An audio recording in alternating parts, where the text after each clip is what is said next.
Hey, CS Psychos. Welcome to Psychology of Customer Success. Today, we're going to be talking with Rob Zambito. We're going to geek out on psychology. He is the founder of Success Scaled Consulting, and he's been a multiple time VP of CS, who also happens to have a background in behavioral and consumer psychology.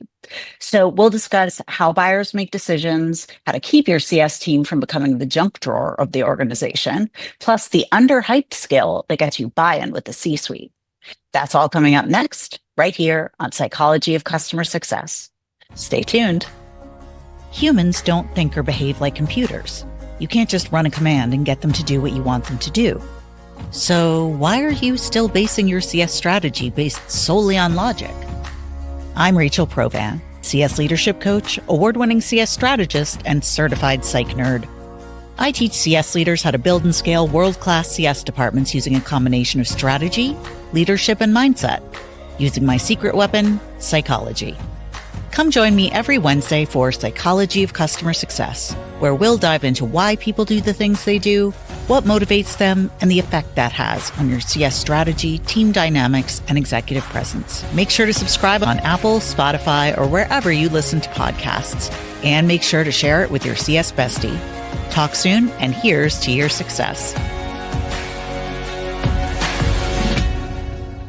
Welcome back. I am lucky enough today to have Rob Zambito, one of my favorite people to nerd out on psychology with, especially as it applies to customer success. And we're going to jump right in here. Rob, do you want to say hello, say a little bit about yourself?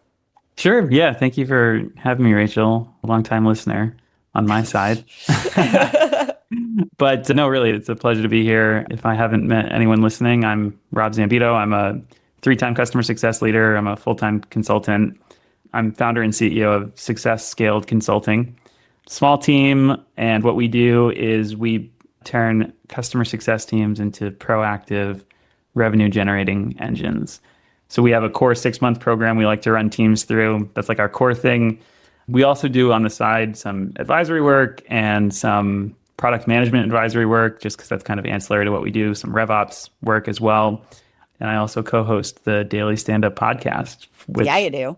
I'm currently repping on my t-shirt right now. If anyone is not familiar with that, daily CS wisdom, small bites, really fun to listen to. I've been on it twice. I have a blast whenever I'm there. I think it's a great thing to incorporate into like your morning routine because you just get that little bit of, news about what's going on in CS and perspectives and everything without it having to be a whole long thing that you have to listen to. And they're just really fun. So highly recommended. Okay, so let's show them what you can do. You have a background, aside from all you've done in customer success. Like myself, you have a background in behavioral and consumer psychology. How has that shaped the way you approach customer success? Yeah, for me, it's the foundation of how I think about customer success and kind of how I got into customer success too. I, in another life, kind of wish I were an academic, but that I say this as someone whose wife has a PhD and whose sister is getting a PhD. Like that path is arduous, and my hat's off to those people. But ultimately decided that wasn't for me. But so I studied consumer psychology, behavioral economics in college. And I was like, honestly, so lucky to study with just some really, really brilliant folks. And mostly I studied like judgments and decisions. So often when I say psychology, people think like abnormal psychology, and that's not really anything I've ever really spent That's meaningful. I studied abnormal psych, which is so useful in everyday life. Let me tell you. No, I just armchair diagnose. No, I'm kidding. Yeah, right. Yeah, no, for me, I actually like my college thesis was on what psychological effects and biases make people better at predicting future outcomes, Ooh, which love it. yeah, it turned out to be really interesting when I got into customer success because while the kind of like entry point into customer success was Rob is a generalist who can do whatever for the company, but he seems to thrive when he's talking to customers. Same story that I don't know if you know John Gleason, but Yeah, yeah. smart guy in the industry. He actually had almost the exact same story.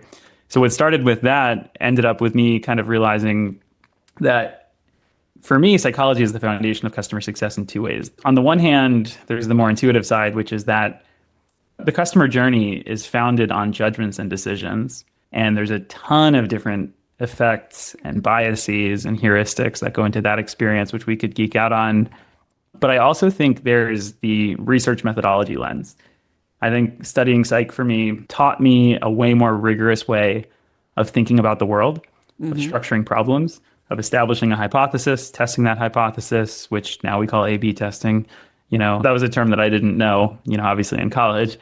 Right. And statistically measuring results, critically analyzing, is our sample size good enough? And are these results good enough? And is our methodology good? I think even somewhere by my feet, I have a research methodology book that I could dig up Hmm. if anyone wants to geek out on that stuff. But that's the other lens that I think has been really helpful. Yeah, it's so interesting because the lens you're looking through, to me, when you're looking at the research methodology part of it, it's going to be really hard to have an appropriate sample size for accurate results. And never mind the fact that we can misinterpret accurate results based on the way we're looking at it and how we want things to go. I am a big fan of A/B testing, knowing that it's not going to be particularly representative, but just because otherwise you're stuck behind this wall of, oh my God, we have to roll this out to so many people and it's so overwhelming. And maybe we don't have over 100 people to roll this out to with the chance of it failing. But it's also, you have to think about the stakes. If the stakes are about someone's mental health Hmm. or like how they go home and treat their family or whether a medication works, yeah, you don't want to be wrong. And you don't want to be wrong in your job, but the stakes are very different. And science, we have certain rules about what constitutes like a double blind study. Is it repeatable by other people consistently? I don't tend to talk about the research side of it because I'm like, honestly, you're not going to be able to live up to the appropriate scientific standards, and that's my view of it. It's like, we're going to have small sample sizes and we're going to have to just kind of see, kind of guess, and pivot if needed. Yeah, I think that's especially true. So some companies I've worked at, the client base is enterprise, Sure. and So a different. healthy client base might be like 10 customers. Yeah. And so if your Yeah. customers, if you have a client base of 10 customers, you don't have a lot of wiggle room. And you've got to use a little bit of something closer to a case study methodology. Yes. Yes. So I'm But totally also, with you're you. not so overburdened that you need something so generalized that Hmm. I think it's more for a scale situation. If you've got 10 clients, you can just ask them if Exactly. something works for them, you know? It is. That's funny when you mention it. Because like I've been notorious for getting into, oh, I read about this survey methodology and we should use this with our customers. And I see this on LinkedIn all the time too, which Yeah. God knows LinkedIn is the source of all truth in life. Oh my Um, God. there are situations that boil down to, well, have you just asked your customer? Yeah. Yeah. It's like, Like when I it didn't comes to think of like that. renewals and stuff, for example, this comes Yeah. up often, right? I'm sure we've all seen this of people saying, oh, we ran this complex health score analysis and this predicts whether they're going to renew. And like sometimes you just Like, want to be but like, it well, doesn't. have you just Yeah. asked? Have you just tried Yeah. asking? Yeah.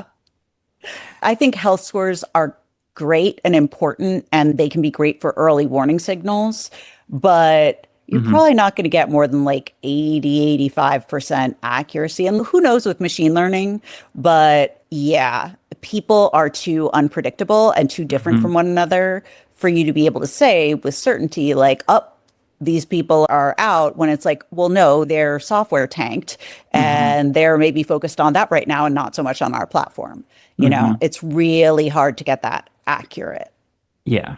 Yeah. And to maintain it over Good. time. Yeah. Because to your point, there's other stuff that comes up. Yeah. And things change. Yeah. And as AI moves through here, we're not going to get too into AI, I promise. But as it moves through here, the way people use technology is going to change. So Right. obviously, health scores are going to be like the usage numbers are going to be different. The way they interact Hmm. is going to be different. We have to be comfortable with the fact that this is the best we can do for now, and there's a fair amount of guessing. Yeah. Yeah. It's actually really funny. In my last full-time job, RIP, my last full-time job, one of the interesting things we found was the reason usage didn't actually predict renewal was because of a couple things. One of them was that like if we just had like really deep engagement from a small subset of Right. users, that actually mattered way more Hmm. than broad adoption across the Yeah. user base. So I think about, like, I know you and I were both familiar with the availability heuristic, which basically says we make judgments based off of the relevant instances that come to mind. And for our economic buyers, they didn't look at the broad statistical adoption across their entire user base. They just said, oh, I remember this one committee gave this one testimonial, and that sounded really positive, so we're going to choose to renew, which is crazy, right? I mean, there's so much Yeah. storytelling that they were Yeah. doing in their own heads, and I realized, like, Hmm. wow, if I can just connect with this storytelling that they're doing internally, that's way Exactly. more important than me being a statistician here. Exactly. Because people are not, my thing, like people are not acting logically. And if you try and approach it as, well, if we do this, they Hmm. will do that. No, you don't know what's going on in their head. You don't know what convinces them. That's why these cognitive biases and heuristics can be used to our advantage. It's a matter of like how shady do you want to get with that? But if Well, I marketing's think, definitely yeah, already one thing pushed I'll credit that. you for is I always hear you say like ethical Yeah, modes of yeah. persuasion, Ethical influence. ethical influence. Yeah. My thing is if it's not going to benefit them as much as it does you, Hmm. don't do it. There will be not just karmic implications, like someone will figure it out and start yelling about it online and you will not look good. Books by my desk. You're probably familiar I with can't see it. Yes. This book, Yes. It basically is it's 50 scientifically proven ways to be persuasive. Oh, don't know that And one. I know the power of yes. I know, what was it? Get to yes first or something. yeah, there's a few out there with similar names. But Yeah. the key thing is the author here, Robert Cialdini, he says, Oh, yeah, of course. yeah. The So daddy of so he influence. says these are ethical ways to be Excellent. Yeah. persuasive. And really what it boils down to is I think of them more as not even ways of influence, but more like ways of education. Yeah. Yeah. It's like this is what works with people. The whole point of all of this is to solve people's problems and make their lives Mhm. better. So if you're finding ways of getting them to do that, that's a positive thing, Hmm. And I use this analogy all the time of the personal trainer. Hmm. Their mere existence and having an appointment with them is going to make me go to the gym. Yeah. Whereas if I don't have that appointment, I'm going to sleep through the alarm. I'm going to be like, eh, not today. Yeah, totally.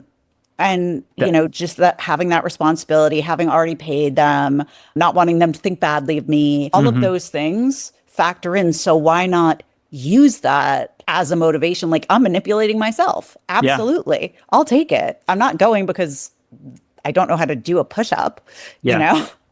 No, yeah, it's not a knowledge barrier. It's an accountability one. I read the book Carrots and Sticks.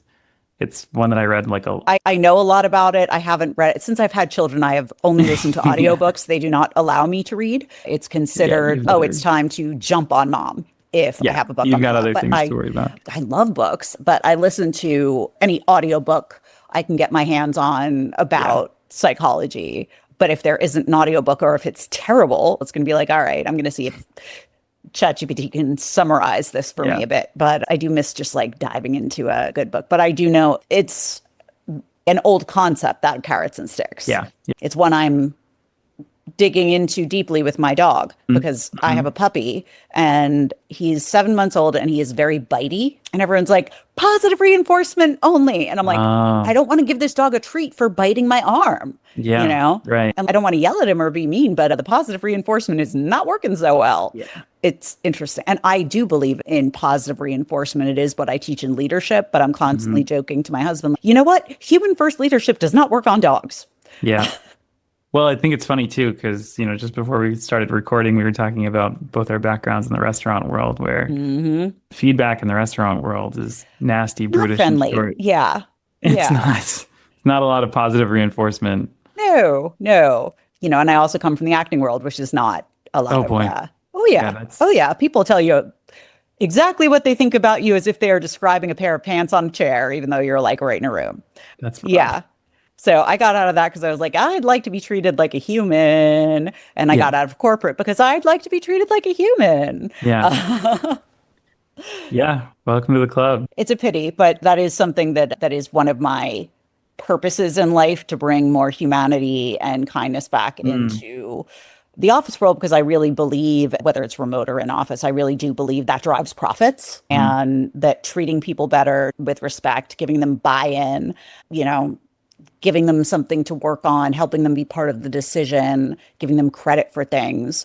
All of those things make people work harder and make them get better results. Mm, And it costs nothing. I love that. It reminds me when got my first job in SaaS, and I was like, what even is SaaS? Yeah. I happened to look into a company, Zen Payroll at the time, which is now Mhm. Gusto, Ah, which a lot of folks know. I use And I, Gusto. Yeah. yeah. And I remember the founder saying on some YouTube video I watched that he's like, our goal is to modernize and humanize payroll. And I thought that was such a nice and succinct way of Yeah. establishing a company mission, Yeah. right? Modernizing and humanizing are two things I could get behind. Yeah. That's my like new motto. Like I have a whole mission statement that you'll hear at some point I that's love it. very short, but it basically comes down to lead like a human. If you lead with Mm, humanity first, if you treat people like humans first and profit second, you're actually going to get much better profits, get much better results. But it's the only possible way, and that it's a trickle up effect because when something actually produces better results and better profits, mm, that's when it moves up. But most people just don't have any sort of training in how to do that. And so most managers are shitty, yeah, forgive my right. language, and it's not their fault, but it sure makes for a lot of trouble. Yeah. No, I've been one myself. I Yeah, a shitty manager or a manager? both. Me too. I'm still on an apology tour with a few friends who somehow have not left me as friends, even managed to show up to my wedding, some of them. But if they're listening, let this be once again another apology for having been such a ridiculous manager at times. Man, I've got so many stories. Oh, But yeah. I remember, when I worked in food, my business partner designed this salad. I then made the salad and he looked at it and he said, "That's not the salad." And I was like, "What's wrong with it?" And he said, "If you can't tell, I can't help you. Send it back." I was like, "Oh my God, that's so mean." But then years later, I'm managing a support team Mm. and one of the new reps, the poor guy, still a friend of mine, thank God. He shows me a draft email response to a customer. Mhm. He's like, "How is this?" And I said, "It's not good enough." He's like, "What's wrong with it?" And I said, "If you can't tell, Mhm. I can't." Yep.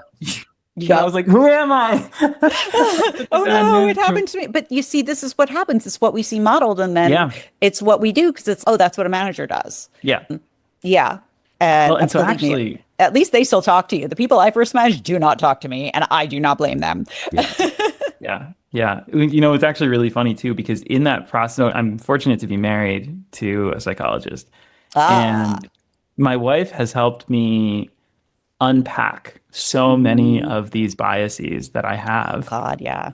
So, like when I was hiring a manager to replace me for that team, I remember there was somebody I was like, I really wanted for the role.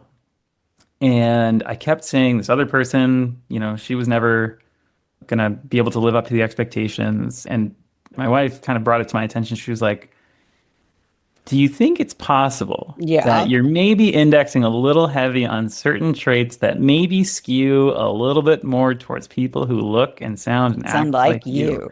Yeah. I was like, "Damn, you're God right." damn it. And Yeah. actually we took a bet on the other person and she was phenomenal. She was the Amazing. I love that. exact right manager for the team and led in a completely different way than I ever did. And it was exactly what the team needed. I love that. And one of my other kind of foundational beliefs that I've come to out of studying all this stuff and talking about it so much is really that most of us, especially in our business lives, are just stuck in fear Yep. because we understand, Maslow's hierarchy of needs. This is how we get our food. This is how we get our Hmm. shelter. So it's basically like living with a lion. I don't want to piss it off. I don't want to do anything different because I don't know if that's going to lose me my job, my food, my shelter, right? The fact that you were able to do that and do something untested, untried, I don't know if this is going to work. Everybody agrees with that in theory. It's actually going out and doing it, even though it feels so scary and so Hmm. against, it feels like such a huge risk because our brain is interpreting that as this is a risk to your survival when it's really, okay, let's see how this person does. Like Hmm. logically, our nervous system doesn't see it that way. So the Yeah. fact that you're able to not only recognize it, but take the bet is unusual and very cool. Still a work in progress. I mean, I I think one mean, thing who I've done isn't? to help myself in that regard is to set sort of, this is where that sort of research background helps. is when I'm taking those bets, I try to acknowledge what are my assumptions, what are my Hmm. hypotheses, how much time am I going to give this to Yeah. determine whether it's working, and what am I going to check back on after that period of time to look back and say, like, all right, this worked or this didn't. Because a Yeah. lot of times we end up getting caught in these like infinite loops, like sort of either iterative loops or we just get stuck doing the same things over and over again without a proper retro, Yeah. and it doesn't really benefit Yeah. us in the long run. I hate retros. I hate being like, where did I go wrong? Why did this happen? It's like, Hmm. nah, let's just do it again. That's going to turn out great. Right. Do it harder, faster.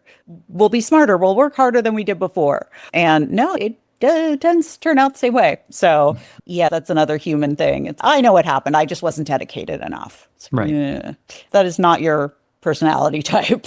Hmm. What is something you believe about CS that most people would disagree with?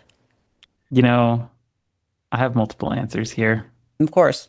Um, and the ones that stuck out to me, there's a lot of people out there these days who are saying a couple of things that I don't necessarily agree with. One of which is that you have to be quote unquote strategic in customer success.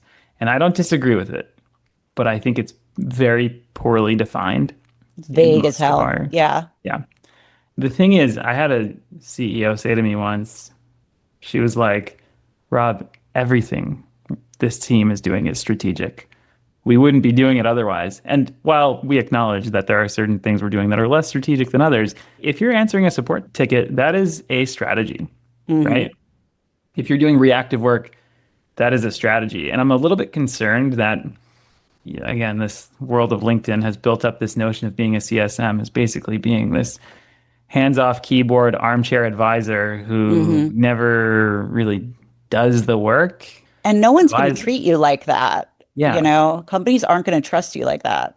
And this is a problem that I've seen where that's put me in situations in the past where I have a CFO who's expecting me to improve margins.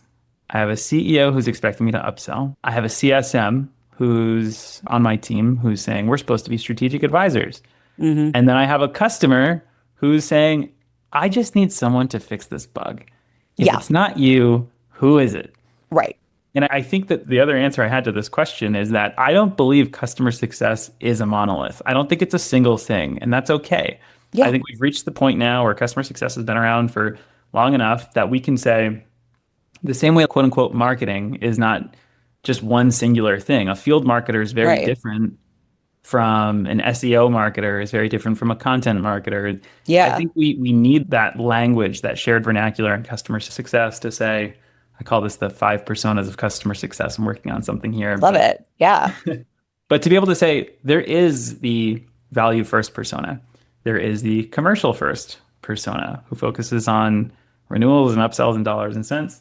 There is the support focused persona, and there are other personas as well, and they're all okay. It's Hmm. okay that they exist. They all serve Yeah. their own functions.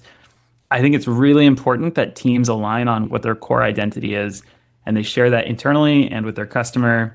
You mentioned something about that previously about being like honest and authentic with Yeah. AI. I think it's so important that we do that as a team as well.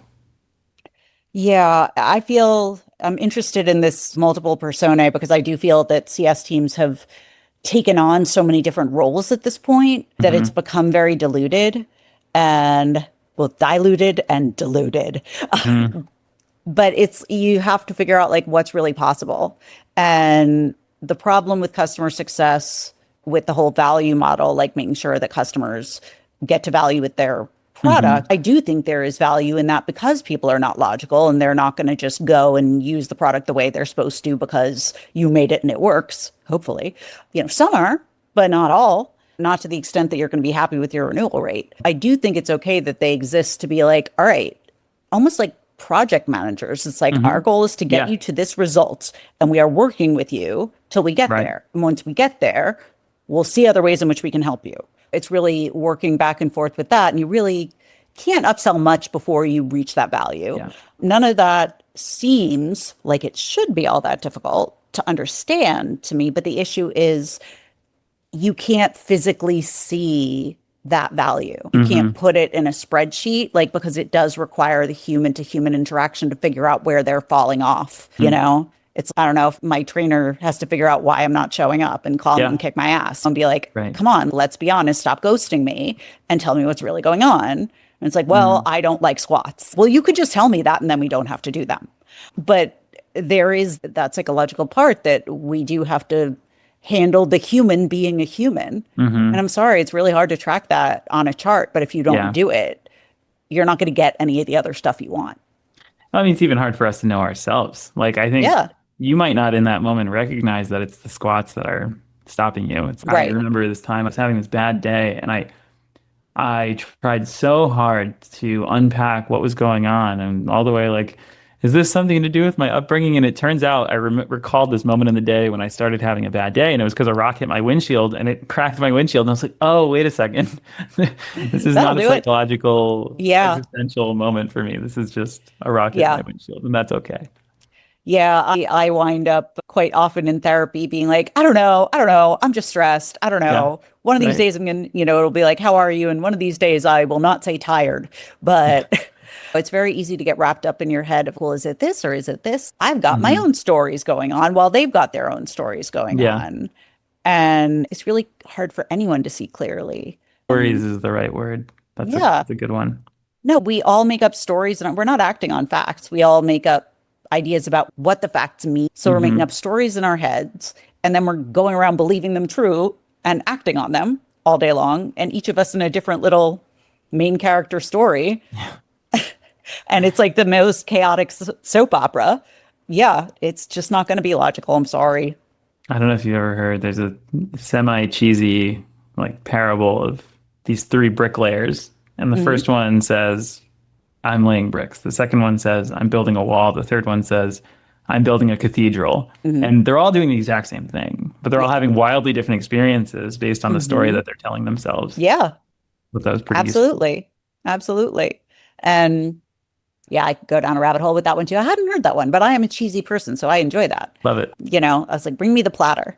The whole One, charcuterie board. yeah, exactly, exactly. One thing that I've noticed as a big problem when I'm talking to my newer CS leaders is that it's very difficult for them to communicate properly with the executive leadership team, sort of the mind shifts that they have to have with that. And I talk about that on here, so I want to hear what you have to say about that since you deal with executive leadership teams all the time.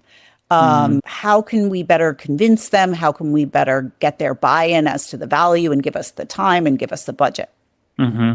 It's such a good question. I was thinking about this yesterday because I was looking into goal trees, which is Hmm. something I've used before, but I never knew that term actually. Basically, what I've learned is that sort of the language that we use on the ground in customer success is often Yeah, quite different than what matters at the executive level. And it's not that complicated at the executive level, even though right. there's a ton of mysterious metrics like payback periods and CAC to Hmm. LTV ratios and whatever. Like, really, at the end of the day, these are people who are trying to save time, save Hmm. money, and make money.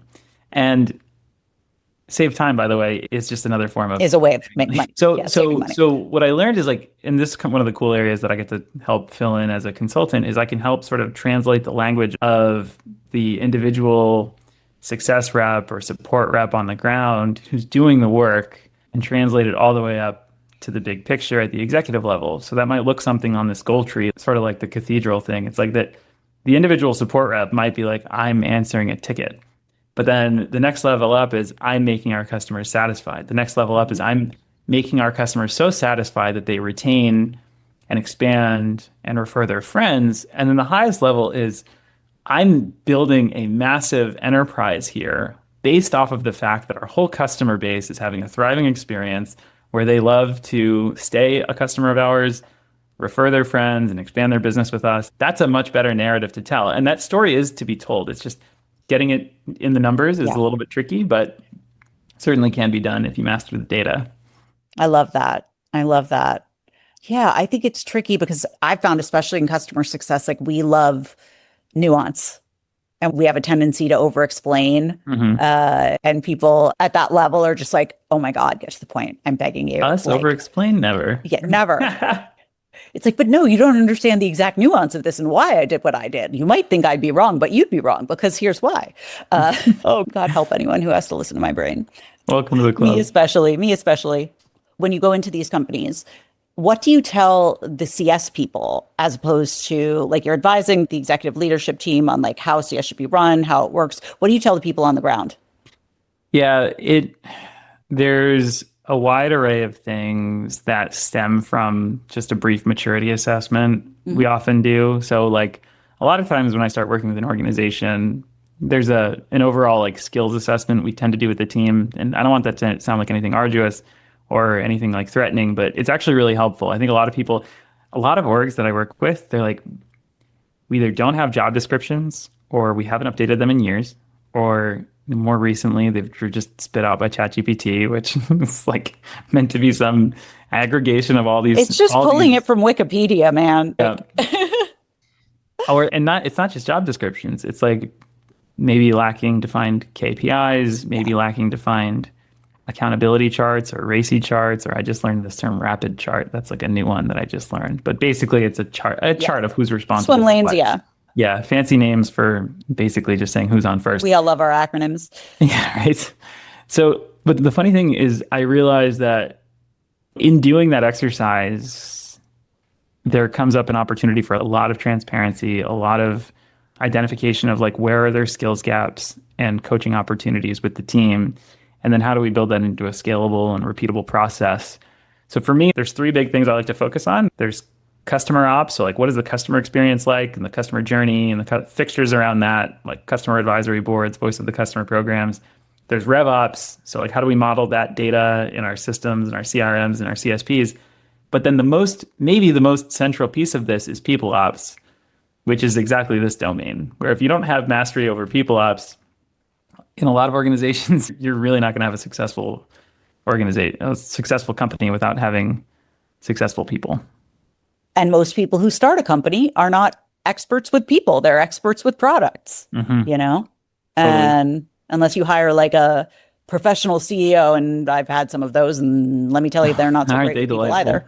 Yeah. But yeah, and it's okay to know that is not your strong suit and to hire others to manage the people and report up to you and be Mm, like, here's what's going on. But like to get the people motivated and get them to where they can perform their best and understand what's going on with all of that. It doesn't have to be the CEO. And most times it isn't after a while. But just understanding, like I should never be in charge of data. Never, ever. There are certain mm. people who should never be in charge of people. Never, ever. Guess what? There are plenty of people who are good at each of those things. Hmm. So that's why you don't do everything yourself. Because Mm. not only is it going to take you 10 times as long, it's just not going to be as good a result. Yeah. But so many of those things are so foundational. And people get scared about taking those kind of tests because it's like, oh, it's going to show I'm lacking. And it's Mhm. no, it's going to show you that the company didn't make something clear and it's going to make your job so much easier. Yeah. Yep.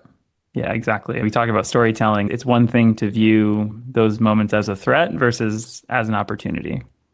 Sure. But I think most people, especially right now, view everything as a Yeah. threat. It's, am I going to get fired tomorrow? I have to do everything in my power. I can't make a mistake. I have to be Hmm. perfect. I have to be rah rah with whatever they're doing. Yeah. It's not a situation that fosters people's best work because they Yeah. just rely on, well, this worked yesterday and I don't want to do anything Hmm. different.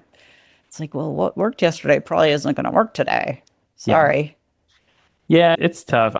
One of the things I'm lucky to have in my current line of work is I pretty much only get called into situations where teams are expanding, not downsizing. That's a nice Otherwise, thing. they wouldn't pay me because they'd be like, "Why Yeah. are we wasting money on this Yeah. consultant guy?" I would most likely turn down a situation where somebody says you have to come in and Yeah. run a round of layoffs. I've never had that ask, and I hope I never do. But yeah, I know that kind of leaves me with a little bit of a naively optimistic view of, No, that's lovely. um, I'm dealing with people who are dealing with layoffs all the time. yeah. And it's not everyone, but Mhm. it's a lot. It's a lot. And it's never been like it is today. I No, mean, I remember, geez, 3, 4 years ago, it was so taboo to have that open to work banner. I And now it's the know. norm. Yeah. And I think it's good that it's the norm. It's liberating that it's the norm, but it really sucks that it's the norm too, Yeah. because it Yeah. just speaks to how much we've slashed what felt like so amazing 3 years ago, Yeah. you know? And it's like, oh, but CS is doing so much work, it's not working. It's like, well, when you cut the number of people that you have doing it in Yeah. half and don't give them the right tools, that's going to happen. This is not, we're not ATM machines, you know? hmm Yeah. Well, the right tools, and then I think one of the things that's been on my mind a lot is the right charter for the Oh organization, God, yes. the right Yes. And focus. speak about charter. I'm so passionate about it. Go for it. Yeah. Look, so when I talked about those five personas, it basically stemmed out of me realizing that most CS orgs don't have a defined charter of what their team does. And forget even how they do it, but why do they exist? What's the Hmm. mission and the vision for those teams? What is their reason for being? And because of that, CS becomes this junk drawer. Hmm. And that Oh, I junk love a junk drawer drawer. will Yeah. do everything down to I talked to a friend 2 days ago, and his CEO had just recently said to him, I bet you didn't think you'd be doing collections when you took this job, did you? And he's like, you know what? I didn't think I'd be doing collections. But the CEO is like, well, you know what? I guess that's the job. And that's like the prime example of CS becoming the junk drawer, where Yeah. you might take that job thinking, I'm here to be a strategic advisor and to run renewals and upsells. And the next thing you know, you're chasing down delinquent payments. Yeah. That's not And a that's fun why, experience. no. And that's why, as a CS leader, at least, you have to be able to push back Hmm gently, but Yeah. be able to say, I understand that this is something that needs to be done, but here's why you don't want us to be the ones to do it, because you're shooting yourself in the foot, Even if Yeah. you get that particular round of collections, they're never going to talk to me again because now I'm someone who's hounding them for money, as hmm opposed to someone that they're actually going to trust Yeah. in advising them. That's what billing is for. Yeah. I think it's okay if they ask us how to write the emails because sometimes they're not the most friendly. Maybe write a more friendly email, but be like, here's 3 emails, here's the sequence, your job. I'm a big fan of being able to like show, look, here's all the things on our plate. hmm Here are the three that actually move the needle. Can we Yeah. focus on these, please? You know? hmm I say this recognizing, this comes out of a place of companies not having the luxury to, maybe you're like me, I don't have a billing department. So if I ever have a client who's, Mm, behind on invoices, then I, as the strategic advisor, I do have to become the pseudo collections agency. And, sometimes that's just duty just calls. But I do think that we should be taking proactive measures to make sure that if and when that happens, we're at least saying, okay, this is a defined deviation from the right. long-term proper end state of what we're doing. So Yes. we'll do it for now, but we need a long-term permanent solution because when we get out of emergency mode. And my issue is like, okay, how that group is being measured going to change? Yeah. Because you're now taking Oh, them good point. away hmm from what's going to get them the results that get them their bonus. You're messing with their money. So if you want to keep them motivated and doing their job well, it's hard to convince someone to do something that is actively taking them away from what's going to make them hmm money. Yeah. In the same way that we can't tell sales, well, don't sell to those type of people. They're not going to be like, sure, okay. hmm It's like it's against their own interests. So it's like, hmm yes, we can do this, but then we're going to have to reduce what we can give you in terms of retention. And, hmm it's like, which money is more important?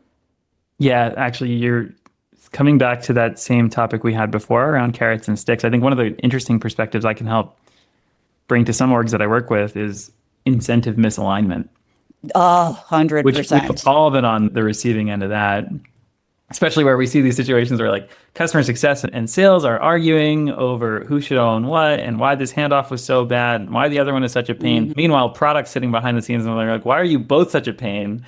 Yeah. And marketing's out there playing with their toys or whatever they're doing. I know marketing and sales, they have their own issues, marketing, Yes. whatever. There's issues all across the board, but Yeah. a lot of it stems from lack of incentive alignment. And then the Yes. worst thing is when the customer feels that. Well, of course, the customer feels that. Like here, I'm a huge believer that as someone who has started a business, you are someone who has started a business. I bet hmm people pushed EOS on you. hmm Just hire one person, they go after one metric, they completely own that. And That's their one thing and they're completely responsible for it. And that works to maybe $2 million, maybe even five if you're Mm-hmm. lucky. But what you don't realize is the impact it's having on the customer. You start to notice churn, and that's when you bring in CS, and CS comes in and they're like, guess what? We have to blow up your entire organization Mm-hmm. because everything you're doing, every mistake that's happening along the way is impacting the customer. You can't Mm-hmm. just be like, well, CS, now it's your job to make none of that have happened. It is more difficult Yeah. to align everyone. And you can't just be like, well, you all get a bonus based on how we do this year. That doesn't work either. It takes a lot more work and a lot more consideration. But I do think like EOS does not work past a certain threshold because it punishes the customer because no one's thinking Right. about them. Somebody said to me, don't let the customer feel your org chart. And I Ooh, think about that often. spicy. I love it. Let's see. I'm going to see if I can squeeze in one more. Is there any trend in customer success that you think is underhyped? Hmm. How interesting. There's a lot of hype. What do you think? Like, why aren't people just focused on this? I feel like there are multiple answers that come to mind, but the one that's stuck on my head right now is forecasting. Mm, And I say this for a couple of reasons. Number one, I feel like that's honestly, that was the thing that helped me get a seat at the leadership table. yeah. I was like complaining, why don't I have a seat at the table? Why don't I have a seat at the table? And then one day I was like, I have a forecast. And then everyone's like, forecast? Tell us. Yeah. Tell me more. And it frankly, like it wasn't good. But what it did was it basically said, no, I'm not just the happiness department, just maintaining customers, keeping things warm. This is a financial revenue focused Yeah. function that can help foresee what's going to happen in the future. And what I was doing there was, if you remember, I mentioned like this is what my college thesis was on, although that was about forecasting like political and economic futures for the world, which turns out that's a lot more complicated than forecasting SaaS outcomes sometimes. But yeah, it was actually really helpful for me to do that. It forced me then to learn the economics of customer success in a bigger way. And I've been geeking out on that with, I don't know if you know Mickey Powell, but Yep. I know Mickey's a, everybody. yeah, I know you do.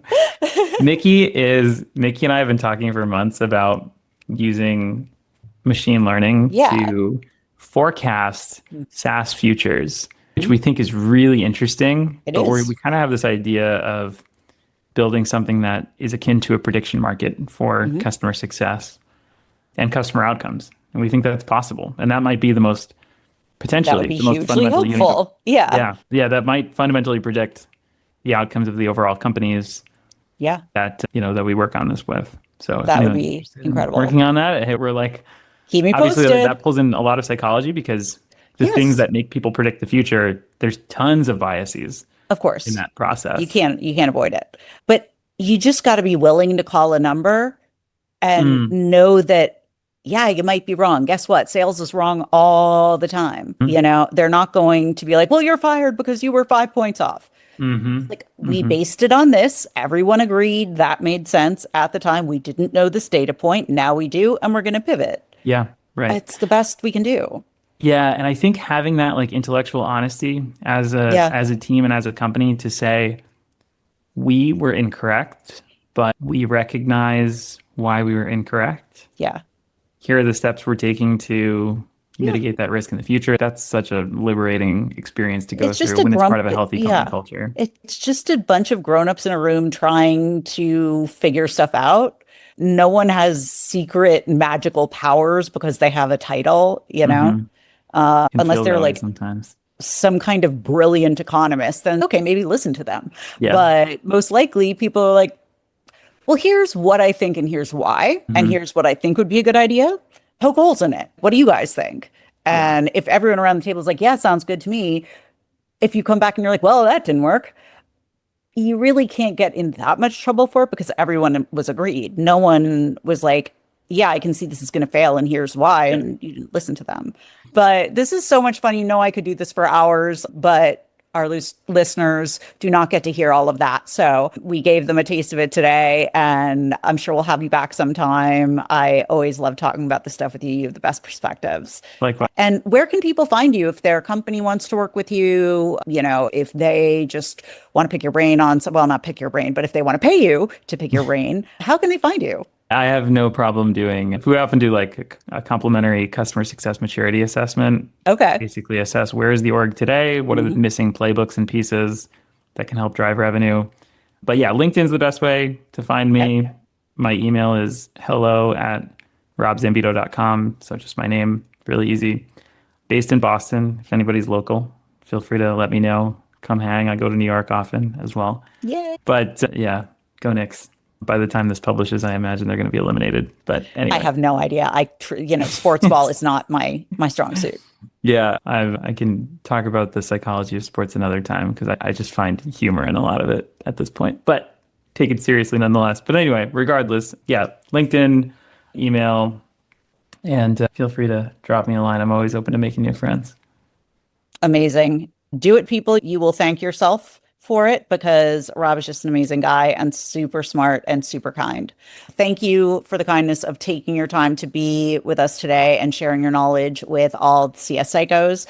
And we will talk to you soon. Thanks, Rachel. All right. Thanks. Bye.